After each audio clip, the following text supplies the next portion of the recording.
우리는 계속해서 이제 마가복음을 같이 말씀을 나누고 있습니다. 그래서 예수님의 그 말씀과 예수님의 그 삶을 통해서 우리에게 주시는 마가가 전한 이 복음, 그것을 나누고 있습니다. 오늘 9장에 이르렀습니다. 9장에 유명한 그런 사건이 나오는데 우리가 잘 아는 이 변화산 사건입니다.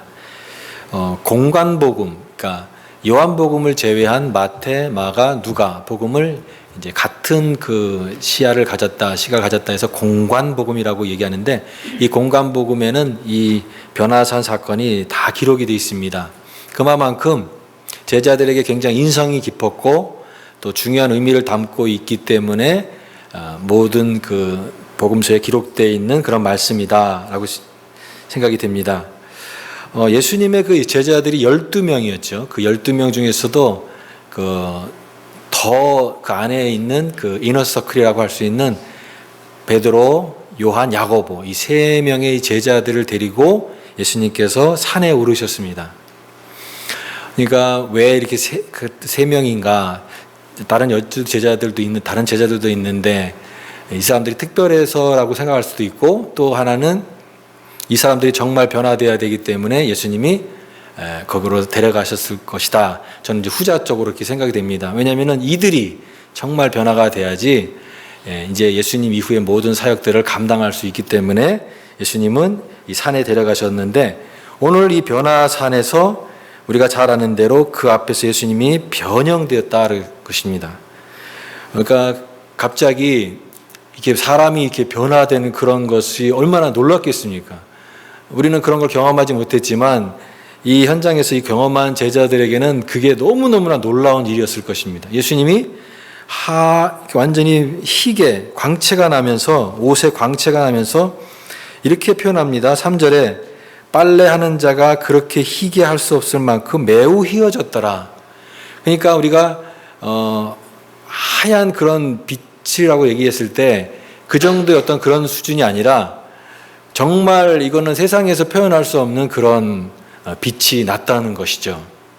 그러니까 이런 표현이 이제 한계가 있는 거죠. 이것을 어떻게 더 설명할 수 없으니까 이렇게 표현했는데, 이제 이 빨래하는 자라는 것은 문자 그대로 아마 로마 시대 때 전문 세탁업자가 있었던 것 같아요.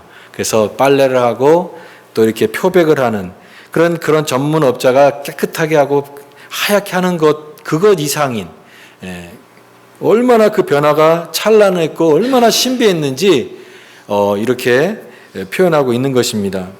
그런데 우리가 이 내용들을 잘 알고 있습니다. 근데 저도 여러분들과 같이 이렇게 성경 말씀을 가르치면서 저도 배우는 부분이 굉장히 많습니다. 근데 두 가지가 궁금한 게 있었습니다. 그게 뭐냐면, 이 변화산 사건을 많이 알고 있는데 이게 무슨 의미인가? 왜냐하면 성경에 나와 있는 모든 그런 사건들은 그냥 지나가는 그런 사건이 아니라 다 거기에는 의미가 있다라고 하는 거죠. 그러면 이게 무슨 의미가 있고 어떤 의미가 있기 때문에 이게 사건이 있는 것인가? 그게 이제 궁금한 것 중에 하나였습니다. 근데 여기 성경의 여러 가지 해설들을 보니까 이것은 하나의 의도가 된 연출이다라고 얘기하는 부분이 있었던 것이 제 마음에 들었습니다. 우리가 어떤 그 연출을 하게 될 때 그 연출자가 의도하는 의도가 있다라고 하는 거죠. 그냥 단순히 그것을 갖다 놓은 게 아니라 무대를 꾸미고 등장인물을 등장시켜서 극을 만들거나 그런 것을 할 때에 그 의도하는 그 연출자가 의도하는 바가 있다라고 하는 거죠. 마찬가지로 예수님께서 이 변화산의 산으로 데려가서 제자들 앞에 이렇게 변형되신 것은 어떤 그냥 우연하게 단순하게 한 그런 것이 아니라 이런 산이라고 하는 그 무대가 설정이 된 것이고, 또 여기에 이제 베드로, 야고보, 요한이 있었는데 거기에 이제 모세와 엘리야가 이제 등장을 하는 등장인물이 나오는, 그래서 이것을 통해서 예수님은 이 장면을 통해서 분명한 의도를 보여주고 계십니다. 그런데 왜 이 장면이 필요했는가? 마태, 마가, 누가 다 복음서에 다 이 기록이 돼 있다고 그랬어요. 근데 그 중에서 하나가 이거를 단서를 주는 그 중요한 그 구절이 어디 있냐면 누가복음 9장에 나와 있는, 그러니까 누가복음 9장에만 나와 있는 한 단어가 있는데 그게 뭐냐면은 별세라고 하는 말이에요. 별세. 별세라는 말이 무슨 말이죠? 세상을 떠나다. 그래서 이별하다. 그러니까 뭐 우리가 이제 돌아가시면 이제 세상 떠납니다. 이렇게 얘기하잖아요. 별세. 세상을 떠난다. 이런 의미입니다. 근데 여기서 예수님께서 별세 하신 것, 세상을 떠나는 것. 근데 그 끝인데 이제 예수님께서 이 세상을 떠나시기 앞서서 이 일을 이루신 그런 내용이다. 이것을 제자들을 통해서 가르쳐 주신 의도가 있다라고 하는 내용이죠. 별세. 그래서 이 별세라고 하는 말을 목회에 굉장히 중요한 그런 내용으로 삼았던 그런 목사님이 계십니다. 한 분이 한신교회라고 하는 그 이중표 목사님, 그 목사님이 이 성경에 나와 있는 그 내용 중에 이 별세, 여기에 자기의 모든 어떤 그런 목회와 신학과 이 교회의 핵심을 거기에서 삼았습니다. 그래서 별세 신앙, 그러죠? 별세 신앙, 별세 목회. 그러니까 우리가 잘 아는 대로 갈라디아서 2장 20절에 나는 죽고 내가 그리스도와 함께 십자가에 못 박히고 이제 내가 사는 것은 나를 사랑하사 나를 위하여 자기 몸을 부신 하나님의 아들을 믿는 믿음 안에서 사는 것이라. 그러니까 교회가 뭐고 신앙이 뭐고 목회가 뭐고 그것이 뭐냐 했을 때 나는 죽고 예수로 사는 것이다. 그래서 별세를 강조했어요. 내가 죽어야 된다. 내가 죽어야 된다. 목회자가 별세해야 된다. 목회자가 먼저 죽어야 된다. 또 장로님이 별세해야 교회가 살아난다. 이런 얘기를 하셨고, 또 심지어는 우리 성도들이 죽어야 된다. 우리 교회가 죽어야 교회가 진짜 살아날 수가 있다. 그러니까 예수님 안에서 우리가 먼저 죽어야 그 다음에 이런 생명이 살아난다라고 하는 거죠. 유명한 그분의 그 이야기 중에 목회하면서 너무나 힘든 분이 계셨어요. 너무나 그분 때문에 막 힘들고 괴롭고 힘들어서 하루는 기도하는데 주님 너무 힘들어요. 저 사람을 좀 고쳐주세요. 저 사람을 좀 변화시켜주세요. 막 기도했답니다. 근데 이제 그 주님의 음성이 기도 가운데 들렸던 것입니다. 내버려 두어라. 내버려 두라. 나도 못 고치는데 네가 고치려 하냐. 그런 음성을 들었던 거예요. 나도 고칠 수 없기 때문에 내가 십자가에 죽었던 거다. 그래서 내가 죽었던 거다. 그래서 결국 별세 목회는 다른 사람을 얘기하는 게 아니라 이게 내가 먼저 죽어야 되는구나. 내가 죽으면 그 다음에 이제 그 하나님께서 하시는 일들이 이루는 거예요. 내가 죽지 않기 때문에 내가 살아있기 때문에 모든 게 다 문제가 된다라고 하는 거예요. 그래서 별세입니다. 여기 예수님이 이제 고난을 앞두고 있고 우리가 지난번에 그 가이사랴 빌립보 지방에서 예수님께서 너희는 나를 누구라 하느냐라고 하는 말씀을 하시면서 이제 그 비로소 예수님께서 이제 십자가에 죽을 것이다라고 하는 그런 말씀을 하셨습니다. 제자들은 여지까지 그런 얘기를 듣지 않다가 예수님이 죽는다, 십자가에 이제 돌아가신다, 고난을 당하신다고 얘기하니까 굉장히 당황스럽고 그것들을 받아들이기 굉장히 어려웠던 거죠. 그래서 고민을 하고 의심하는 이 제자들에게 이 변화산의 경험이 반드시 필요했던 겁니다. 왜냐하면은 이 변화산의 이러한 경험을 통해서 이제 앞으로 닥치게 될 그런 예수님의 죽음과 이 고난과 이것들을 이겨나가야 되는 그런 것이 꼭 필요했기 때문에 그들이 흔들리는 그 믿음을 분명하게 하기 위해서 예수님은 이 변화산 사건을 의도하시고 이렇게 보여주셨다.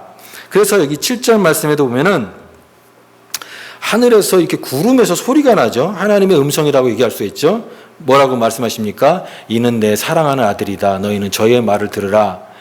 이분이 우리가 지금 따라가는 그 예수님이 하나님의 아들이고 그분이 메시아다. 이것을 절대 흔들리는 그런 신앙으로 받아들이는 게 아니라 분명하게 믿고 너희들은 의심하지 말고 이 신앙 안에서 흔들리지 말아라 라고 하는 그런 내용이죠. 그래서 이 사건이 여기에 등장하는 겁니다. 두 번째 제가 가졌던 또 의문 중에 하나는 뭐냐면 왜 엘리야와 모세가 등장하는가? 아니 구약에 많은 인물이 있잖아요. 구약에 정말 많은 인물들이 있는데 그 중에서 엘리야가 나오고 여기 우리가 잘 아는 대로 모세가 이제 나와서 거기 예수님과 대화를 하는 그런 장면에서 이제 베드로가 그 장면을 보게 되죠. 그 왜 하필이면 구약에 수많은 많은 인물들이 있는데 왜 엘리야고 왜 모세이냐? 여러분, 예수님의 제자들은 유대인입니다. 유대인. 근데 유대인들에게는 기본적인 신앙이 뭐냐면은 구약이에요. 구약을 알고 있고 구약의 내용을 알고 있는데, 구약에서 가장 대표적인 그런 인물이 누구냐 하면은 율법 하면 누구입니까? 모세입니다. 모세. 모세. 그러니까 율법의 대표라고 할 수 있는 이 모세가 그래서 등장하는 것입니다. 바로 구약에 있었던 성경의 말씀에 그 율법을 대표하는 모세가 등장하는 것이고, 그 다음에 엘리야 하면 엘리야는 무엇을 상징합니까? 선지자. 하나님의 말씀을 대언하는 이 선지자를 대표하는 게 바로 엘리야입니다. 엘리야. 특히 우리 엘리야 그 사건을 우리가 잘 아는데요. 엘리야는 죽음 없이 승천하였죠. 주님 죽음 없이 하늘로 올려온 선지자가 누구냐면 구약에 나와 있는 그 엘리야입니다. 그래서 이 엘리야는 죽음을 보지 않고 하늘로 올라갔기 때문에 다시 오게 될 것이다. 그 대망하는 그런 신앙이 유대인들에게 있었습니다. 엘리야는 다시 올 것이다. 그래서 이 엘리야에 대한 그런 내용들이 있고, 여러분 그 엘리야가 우리가 잘 아는 그 바알 선지자, 아세라 선지자와 이 대결을 하는 그 산이 무슨 산입니까? 갈멜산이에요. 갈멜산이 나온 사람은 성경 굉장히 많이 아는 거예요. 아주 잘하셨습니다. 갈멜산입니다.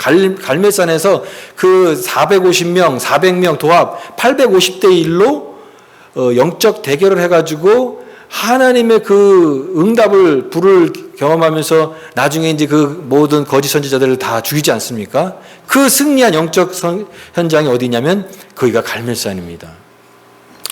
그럼 모세는 이스라엘 그 유대인의 신앙 안에서는 가장 큰 그런 지도자였고, 출애굽의 지도자였고, 또 120년을 살았고, 그는 물론 죽었지만 그 유대인들의 신앙 안에서는 이 모세가 하늘로서 산채로 올라갔다라고 믿는 그런 믿음이 있어요. 그래서 이 모세, 근데 우리 모세 얘기하면은 모세는 가장 대표적인 게 율법 하지 않습니까? 그 율법 어디서 받은 그 산이 어디입니까? 시내산입니다. 시내산. 그러니까 우리는 삼각형을 그려야 돼요. 시내산, 갈멜산, 오늘 여기 나와 있는 변화산. 변화산이라는 게 따로 있는 게 아니라 이 가이사라 빌립보 지방에서 가까운 거리인, 그래서 지리적으로는 헬몬산으로 추정하는 그 산입니다. 바로 이 산에 오르시고 그 산에서, 그리고 여기에 엘리야와 모세가 나와 있는 것, 이들의 그 모습을 보면서 우리가 무엇을 느끼냐면, 이 성경의 말씀이 그냥 우연하게 그냥 툭툭 갑자기 이런 것이 아니라 다 이게 의미가 있다라고 하는 거예요. 의미가 연속성이 있다라고 하는 것입니다. 우리가 바둑판에 바둑에 그 돌들을 이렇게 놓지 않습니까? 그래서 그 바둑을 아무데나 놓는 거는 이제 하수죠. 근데 고수가 되면 바둑에 그 놓는 자리가 다 있죠. 그러니까 의미 없는 돌, 바둑판에 의미 없는 돌은 없다라고 하는 말처럼 그게 그냥 놓이는 것 같지만 다 연결이 되는 겁니다.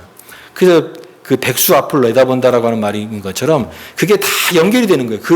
그냥 의미 없이 던져지는 게 아니라, 마찬가지로 이 모든 그 하나님의 계시와 구원의 역사들이 이 구약부터 시작해서 작은 점들로 연결되어지는 것들이 이제 그게 완성이 되어지고, 그게 점진적으로 더 커지고 마침내 크게 드러나게 될 그 하나님 나라의 구원의 역사를 예수 그리스도라고 하는 한 분을 통해서 이제 그것을 보여주는 그 계시의 사건이다. 너무나 놀랍지 않습니까? 하나님의 계시는 정말 기가 막힌 거예요. 하나님께서 꼼꼼하게 세밀하게 이런 모든 것들을 다 이루어 가시는데, 그 한 점에 집중하는 그분이 누구냐? 예수 그리스도다. 예수 그리스도. 그래서 바로 여기에 엘리야가 나오고 모세가 나오는데, 이것을 통해서 예수 그리스도가 바로 율법과 예언의 완성자로 오신 그분이 바로 예수님이시다. 그분이 이 세상에 오시는 참된 메시아구나. 이거를 더 보여주시기 위해서 바로 여기에 변화산 사건이 있는 것입니다. 그리고 모세와 엘리야가 소환된 것입니다. 자, 그런데 오늘 저와 여러분이 나누고 싶은 중요한 그 내용이 뭐냐면, 이 사건은 다 알겠습니다. 그 사건의 의미가 알겠는데 중요한 질문이 있습니다. 오늘 설교 제목처럼 내실 다시기. 우리가 신앙이 내실이 있어야 된다고 얘기하죠. 이 겉껍질로 신앙생활을 하는 것이 아니라 우리의 속이 꽉 차야 되지 않겠습니까? 신앙의 내용이 있어야 되고 내실이 있어야 되는데 우리가 그렇게 하기 위해서는 우리 자신을 계속 돌아봐야 된다라고 하는 것입니다. 그래서 우리는 이 두 가지 질문을 해야 된다고 생각이 돼요. 우리가 예수님을 안다라고 했을 때 예수님을 잘 이해하고 있는가? 내가 예수님을 이해한다고 했는데 그 예수님을 잘 이해하고 있는가? 두 번째는 뭐냐면 내가 예수님에 대한 기대가 있어요. 제자들도 마찬가지고 오늘 우리도 마찬가지죠. 그런데 그 예수님에 대한 그 기대와 내 바람이 바른 것인가? 바른 것인가? 이것들을 오늘 이 변화산 사건을 통해서 우리가 질문해야 될 그런 내용이고 이 내용이 바로 우리의 신앙의 내실이 되어야 된다라고 하는 것입니다. 2012년으로 기억하고 있는데요. 해민 스님이라고 하는 분이 그 책을 썼습니다. 그 책 제목이 이런 거였어요. 멈추면 비로소 보이는 것들. 읽어보셨습니까? 멈추면 비로소 보이는 것들. 우리 인생이 너무 빨리 지나가요. 그러다 보니까 그냥 주마간산식으로 자꾸 놓치는 거예요. 인생의 중요한 내용들을. 그런데 조금 느리게 간다 할지라도 멈추어 서서 자기 자신을 돌아보고 다른 사람을 돌아볼 때 정말 놓치지 말아야 될 중요한 것들이 그제서야 보이게 된다라고 하는 그런 내용이에요. 저는 마찬가지로 우리가 주의를 기울여야 비로소 보이는 것들이 있다고 생각이 됩니다. 왜냐하면 우리가 잘 못 봐요. 우리는 어쩔 때는 이렇게 누가 이렇게 얘기를 할 때 그냥 건성건성 들을 때가 있어요.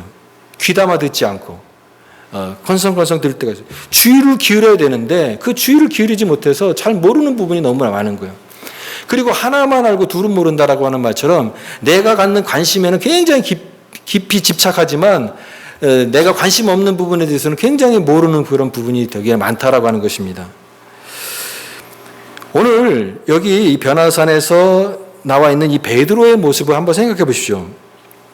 이 베드로의 모습이 바로 내 모습이구나, 우리의 모습이구나라고 하는 생각이 듭니다. 여러분 베드로 하면은 이 좋은 점이 굉장히 많아요. 베드로의 굉장히 좋은 점, 그런데 이 좋은 점도 있고 강점도 있는데 아쉬운 점도 있다라고 하는 거죠. 좋은 점이 무엇입니까? 표현하고 감격을 해요. 하나님의 은혜 앞에서 가장 먼저 반응하고 표현하고 그렇게 하는 사람이 그 열정이 항상 있는 사람이 베드로입니다. 오늘 우리 안에 어떤 사람이냐면 찬양하면서 하나님 앞에 눈물을 흘리고 정말 기도를 할 때 열심히 아주 그냥 뜨겁게 기도하는 그런 사람이었을 것 같아요. 그래서 오늘도 여기 이 사건을 보면서 뭐라고 얘기합니까? 초막셋을 지읍시다 이렇게 얘기해요. 초막셋을 지읍시다. 그만큼 여기에 감격을 하고 그것을 표현한 거예요. 너무 여기가 좋은데 주님 여기다 초막셋을 지읍시다.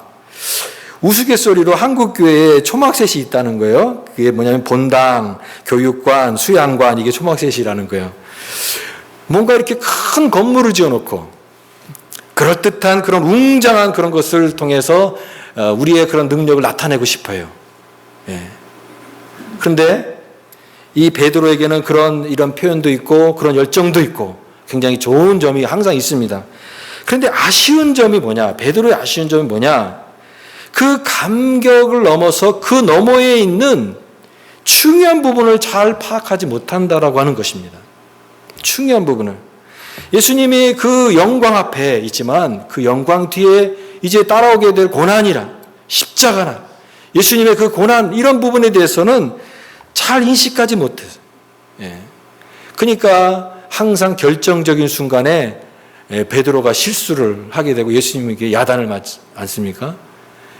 바요나 시몬아 내가 복이 있도다 그렇게 고백하고 나서도 주님 그리 마옵소서 했다가 사단아라고 하는 그런 아주 혼난 그런 경험됐던 이 베드로의 모습이 바로 이런 모습이에요. 굉장히 좋은 면도 있어요. 아주 아름다운 신앙의 모습 열정도 있어요. 그런데 너무 아쉬운 부분도 있다라고 하는 것입니다. 저 여러분에게도 주님께서 보신다고 한다면 정말 칭찬해 줄 만한 그런 모습이 있겠죠. 그러나 우리에게도 굉장히 아쉬운 부분이 있을 것입니다. 여러분 그 모습이 무엇입니까? 잘못 보거나 건성으로 듣거나 내 관심에만 이렇게 익숙하거나 그 나머지 것들에 대해서 잘 모르는 이런 모습이 있지 않을까. 그래서 조심스러운 것은 항상 우리가 이 좁은 시야가 아닌가. 내 신앙의 시야가 너무나 좁은 것이 아닌가 우리는 항상 생각해 봐야 된다라고 하는 것입니다. 그때에 제일 많이 나타나는 게 뭐냐면 십자가 없는 영광이에요. 십자가 없는 영광. 그러니까 예수님께서 예수님의 생애를 보면은 예수님의 그 죽음도 있고 그 다음에 부활도 있고 그 다음에 부활 이후에 영광도 있죠. 그 모든 것이 예수님의 생애의 모든 것입니다. 근데 예수님은 지금 이 변화산 사건을 통해서 이 순서를 바꾼 거예요. 예. 그러니까 이 고난이 있고 그 다음에 이제 부활이 있고 그 다음에 이제 영광이 있는데 그 영광을 미리 땡겨서 이 영광을 보여주신 거예요. 그런데 우리가 오해하게 되면 무슨 오해를 하냐면 이 영광만을 보는 거예요. 사람들은 영광을 좋아합니다. 사람들은 승리하는 걸 좋아해요. 힘을 좋아해요. 그런데 제일 싫어하는 게 뭐냐면 십자가, 고난받아야 돼. 이런 것들에 대해서는 사람들이 그걸 좋아하지 않습니다. 우리는 이 고난 없는 영광으로 오해해서는 안 된다라고 하는 거예요. 이제 이 변화산 사건의 영광을 봤어요. 와, 영광이다. 이제는 진짜 모든 게 다 이제 굉장한 능력이다. 이제 끝났다. 근데 예수님께서는 그 영광이 아니라 죽음과 부활의 진리를 잘 알지 못하는 이 무지한 제자들의 모습을 보게 된다라고 하는 것입니다. 우리가 그런 말씀이 있죠. 십자가 없이 영광이 없다. No cross, no crown. 그러니까 십자가 없이 하나님의 영광에 이르지 못하는데 그 영광을 본 것들 통해서 이 제자들은 그 영광에만 도취되었지 예수님의 그 십자가를 이해하지 못했고 예수님 고난받는 그 예수님이라는 것도 이해하지 못했고 그들의 그 편협한 그런 신앙 안에서 머물렀다. 그래서 여러분 우리가 신앙생활 하면서도 항상 성경의 한 내용만 강조를 하면 잘못된 길을 가기 쉽다라고 하는 거예요. 오늘 여기 이후에 이제 엘리야 얘기를 하는 12절부터의 그 내용은 바로 그런 내용입니다. 제자들이 얘기합니다. 예수님 앞에. 서기관들이 엘리야가 와야 된다고 합니다. 엘리야가. 근데 그 엘리야는 사실은 세례 요한입니다. 세례 요한이 왔죠. 그러나 정작 그들이 기도했던 그 엘리야가 왔지만 그들은 어떻게 했습니까? 제대로 알아보지 못했고 그렇게 그대로 엘리야로서의 그 대우를 하지 못했던 거죠.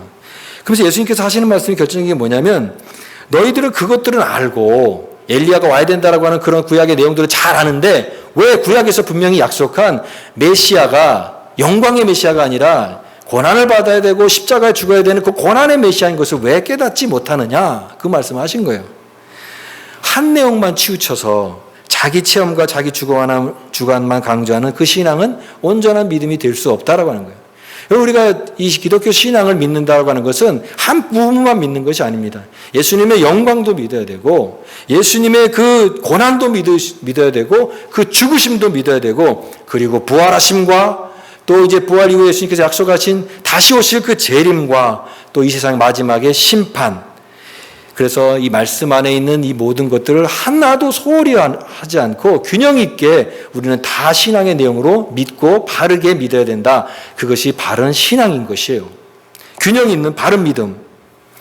그래서 내실을 가진 믿는 신자는 이와 같이 예수님의 모든 삶의 그것들을 우리가 믿음의 내용으로 삼고 있는 것입니다. 주님을 따르면서 내 기대가 때로는 내 기대와 다르게 예수님이 다르게 말씀하실 때가 있습니다. 그때 내 기대와 다를지라도 우리가 그분의 기대를 그분의 말씀을 따라가는 그 신앙이 되어야 된다라고 하는 거죠. 그래서 여기 예수님께서 이렇게 변화산에서 변화된 그 과정 속에 구름이 그들을 덮고 거기서 하늘에서 들리는 음성이 있습니다. 7절 말씀에 마침 구름이 와서 그들을 덮으며 구름 속에서 소리가 나되 이는 내 사랑하는 아들이니 이는 너희는 그의 말을 들으라 그랬습니다. 너희는 그의 말을 들으라. 예.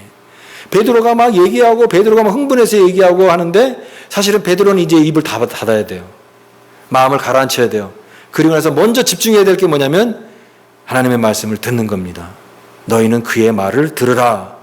우리가 주님께 들어야지 그 뜻을 따라갈 수 있습니다. 주님의 말씀을 듣지도 않고 내 어떤 의도대로, 내 생각대로 우리가 앞서 나가면 안 된다라고 하는 거예요. 말씀보다 앞서 나가는 그런 신앙이 되어서는 안 된다. 기도보다 앞서 나가서는 안 된다. 여기 제자들도 세 명의 제자들은 다 주님의 따라왔지만 동상이몽, 다 생각들이 달라요. 자기 생각들이 다 있어요. 주님에 대한 기대도 다 달라요. 예. 그런데 얼마나 이런 생각들이 고집들이 있을 때 주님이 원하시는 그런 뜻을 따라가기 쉽지 않다라고 하는 거죠. 너희는 그의 말을 들으라. 예전에 어리석은 하인 그 이야기 여러분 아실 것입니다. 어리석은 하인이 있었습니다. 그 양반, 그 대감님이 너 내일 아침에 그 하인 하나를 불러가지고 얘기합니다. 너 내일 아침에 김 대감님 댁에 가서 갔다 와야겠다. 내일 거리가 먼 거리니까 내일 아침 일찍 출발해야 된다. 그래서 이제 그 다음날 아침에 일어나 보니까 그 하인이 벌써 없어진 거죠. 잘 아시는 내용이죠, 혹시? 어떻게 됐습니까? 그 하인은 벌써 이미 갔다 온 거예요. 근데 무슨 내용인지도 모르고 그냥 갔다 온 거죠. 찾아보니까 벌써 갔어요. 나중에 불러서 너 왜 갔다 왔냐? 언제 갔다 왔냐? 아침 일찍 갔다 왔더니 왜 갔다 왔는지 아냐? 모르고 그냥 갔다 온 거예요. 여러분, 그런 사람이 어리석은 사람이죠. 여러분, 신앙 안에서도 그런 모습이 있을 수 있다는 생각이 들지 않습니까? 하나님의 뜻이 있는데, 주님의 뜻이 있는데도 불구하고 그것에 대한 관심이 없고 내 열심으로 그냥 막 앞서 나가는 거예요. 내 열심으로 내가 이렇게 생각하고 그 길을 그냥 가는 거예요. 주님의 뜻을 따라야 들어갈 수 있죠. 주님의 뜻을 알아야 내가 따라갈 수가 있는 것이죠. 우리는 기도할 때도 여러분, 기도는 때로는 하나님 앞에 우리가 우리의 모든 내용들을 얘기하는 거지만 기도는 듣는 것입니다. 하나님의 음성을 듣는 거예요. 내 이야기만 막 하는 것이 아니라 주님께서 나에게 말씀하시는 것을 듣는 그런 귀가 있어야 돼요. 우리는 듣는 훈련을 해야 됩니다. 경청 기술이죠. 듣는 훈련을 해야 되고. 우리가 2020년 우리 올 한 해, 이제 내년에 한 해 우리가 여러분들과 같이 함께 나누고 싶은 것은 뭐냐면 우리가 이 말씀을 더 깊이 하기를 원하는 것입니다. 그래서 여러분, 내년에는 성경 일독을 여러분 꼭 결심하시기 바랍니다. 성경 일독을 하리라. 성경 말씀을 읽고 그 말씀을 통해서 주님께서 뭘 말씀하시는지를 알아야 우리가 갈 수 있기 때문에 그렇습니다. 여러분, 큐티, 말씀 묵상하는 것도 열심히 하십시오. 매일매일 오늘 나에게 주시는 말씀을 묵상해야지 내가 내 열심과 내 어떤 생각을 가지고 하는 것이 아니라 주님의 뜻 안에서 내가 그것을 알아야지. 오늘 말씀처럼 너희는 그의 말을 들으라. 주의 말씀을 듣고 그리고 주님의 뜻을 이해하고 그제서야 우리는 온전히 주님을 따라갈 수 있기 때문에 그렇습니다. 그래서 이 예수님에 대한 바른 이해를 하고 있는가, 이 미숙한 이 기대들을 다 교정하시는 그런 말씀이에요. 오늘 여기 중요한 그런 내용이 나오는데 여기에 8절 말씀에 보십시오. 8절 말씀 한번 읽어보겠습니다. 시작. 문득 둘러보니 아무도 보이지 아니하고 오직 예수와 자기들 뿐이었더라. 예, 이제는 엘리야도 없어요. 또 모세도 지금 보이지 않습니다. 또 신기하게 그들에게 왔었던 그 구름, 이런 신비적인 현상도 다 사라졌습니다. 근데 그들에게 보였던 게 무엇입니까? 오직 예수만 보이더라. 신앙생활을 하면서 우리는 때로는 경험도 할 수 있고 다른 여러 가지 얘기도 들을 수 있고 여러 가지 내용을 가질 수가 있어요. 그러나 중요한 결론은 뭐냐면 우리의 시야에서 한 가지가 분명해져야 되는데 그게 뭐냐면 예수님이 누구신가? 오직 예수만 보이더라. 그 예수님을 더 깊이 알아가고 그 목표가 우리의 목적 되신 그 예수님을 더 깊이 따라가는 것, 그것이 신앙생활의 성숙이고 바로 그것이 오늘 설교 말씀처럼 내실을 다지는 것입니다. 여러분, 그러면 우리의 내실을 어떻게 다질 수 있는가? 변화산의 그 사건에서 머물러서는 안 된다고. 변화산에서 내려와서 우리가 가야 될 믿음의 현장으로 가야 된다. 여러분, 신앙이 내가 기대하는 것만 거기에 머물러 있는 신앙은 그 신앙은 바른 신앙이 될 수가 없다라고 하는 거예요. 오늘 여기 베드로가 얘기했던 그 내용이 여기가 좋사오니 라고 하는 신앙이에요. 여기가 좋습니다. 여기가 좋습니다. 그 영광을 보니까 너무나 좋은 거예요. 근데 거기만 내가 머물겠다라고 하는 신앙은 주님이 원하시는 신앙이 아니다라는 거예요. 너희들은 영광하지만 내가 너에게 보여줄 영광은 고난밖에 없다. 예수님 오히려 그렇게 말씀하시는 것입니다. 오히려 예수님은 이 변화산에 머문 것이 아니라 이제 변화산을 내려와서 예수님이 가야 될 그 산은 갈보리산이었습니다. 십자가, 고난을 받으시는 그 십자가의 길을 가시는 것이에요. 그래서 우리 제자들에게도 변화산에서 머무는 그런 신앙이 아니라 변화산에게 내려와서 갈보리 십자가의 길을 걸어가는 그 주님을 따라갈 수 있느냐? 따라가야 된다라고 말씀하시는 것입니다. 그것은 주님을 바로 알고 어떠한 어려움이 닥친다 할지라도 따라갈 수 있는 참된 제자가 되라. 그런 내실을 갖는 단단한 바위산처럼 중심이 흔들리지 않는 그런 믿음의 사람이 되라라고 하시는 말씀이에요. 그렇다고 한다면 우리가 주님을 따라가서 우리가 가야 될 현장은 어디인가? 여러분, 그 세상 속에 우리의 믿음이 세 가지 있다고 생각이 됩니다. 하나는 세상을 피하는 믿음이 있어요. 세상이 싫은 거예요, 그냥. 내가 은혜 받는데 기도원에 계속 살고 어떤 산에 가서 그냥 기도만 하고 이 세상을 별로 이렇게 피하는 그런 신앙이죠. 두 번째는 세상과 싸우는 그런 믿음이 있어요. 세상은 다 악한 것이야. 세상에 대해서 막 그 비평을 하고 비판을 하면서 세상을 미워하면서 세상과 분리되는 되는 그런 신앙이 있어요. 세 번째는 뭔지 아십니까? 세상의 변화를 추구하는 믿음이에요. 예수님의 그 성육신도 생각해 보십시오. 세상을 미워하거나 세상을 피하는 것이 아니라 이 세상 속에 예수님께서 이 땅 가운데 들어오셨어요. 오늘 마찬가지로 우리가 진정한 믿음은 이 세상을 피하는 것도 아니고 이 세상을 싸우는 것도 아니고 이 세상의 속에 들어가서 변화산에서 내려와서 가야 될 이 세상의 현장 속에 들어가는 것입니다. 물론 우리가 내려가야 될 세상은 이 고운 세상이 아니죠. 이 세상에는 너무나 많은 이 시기가 있고 싸움이 있고 오해가 있고 갈등이 있고 또 여기 뒤에 보면은 이 귀신 들려서 고통 소리가 들리는 그런 세상이에요. 그런데 예수님께서 이 변화산 사건을 통해서 제자들에게 당부하시는 것은 이 변화산의 이 놀라운 경험을 가지고 거기에 머무는 게 아니라 이 말도 많고 탈도 많은 세상 속에 들어가서 너희들이 그곳에서 그리스도의 제자로 살아가라라고 하는 것입니다. 작가에게 하나의 작품은 그에게 자녀와 같습니다. 작가들이 그 작품을 만들고 그 작품이 완전히 만족스럽다 하지 않는다 할지라도 이제 그것을 출판하고 그것이 인쇄가 되면 세상에 나가는 거죠. 이문열 작가라고 하는 분이 한 권의 책을 내면서 이런 표현을 썼어요. 잘 가거라 내 정신의 자식. 이 세상에 섞여서 누군가에게 때로는 위로가 되고 또 누군가에게 낙심한 사람에게 희망이 되어라. 이 세상에 가서 잘 섞여서 살아가라 라고 하는 거죠. 책이 만약에 팔렸는데 책이 그냥 책꽂이에만 꽂혀 있어가지고 거기에만 이렇게 장식용으로만 맺혀져 있는 그런 책이라고 한다면 얼마나 아쉽겠습니까? 책은 읽혀져야 되고 누군가에게 외로운 사람에게 한 줌 전해지는 그런 위로가 따뜻한 위로가 되어야 되고 이 세상의 이야기가 되어야 되고 시대를 밝히는 정신이 되어야 되는 그런 책이 되는 것이 책의 사명인 것이죠. 마찬가지로 주님이 원하시는 것이 그것이에요. 나도 너희들을 세상에 보낸다. 너 산에서만 머무는 그런 것이 아니라 산 아래에 내려가서 시장 속으로 들어가라. 사람들 속에 같이 어울리면서 살면서 그들에게 위로가 되고 소망이 되고 섬김으로 그리스도의 사랑이 되어서 너희들은 살아가라. 이 세상 속에서 하나님의 나라를 전하는 자들을 살아가라고 말씀하십니다. 오늘 주님은 오늘도 세상 속에 오늘 우리의 제자들을 부르시고 저와 여러분을 세상 속에 보내시기를 원하십니다. 세상 속에서 그리스도를 따르며 변화를 이루어가는 신자 한 사람 한 사람의 삶으로 우리를 부르고 계십니다. 오늘도 우리가 이런 믿음의 내실을 잘 다져서 주님의 뜻을 따르고 이 세상 속에서 주님을 드러내는 그런 거룩한 주의 백성들로 살아갈 때 하나님 나라가 우리를 통하여서 이 땅 가운데 넓혀지게 될 것입니다.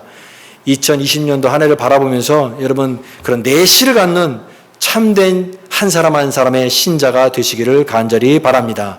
기도하겠습니다. 하나님 아버지 감사합니다.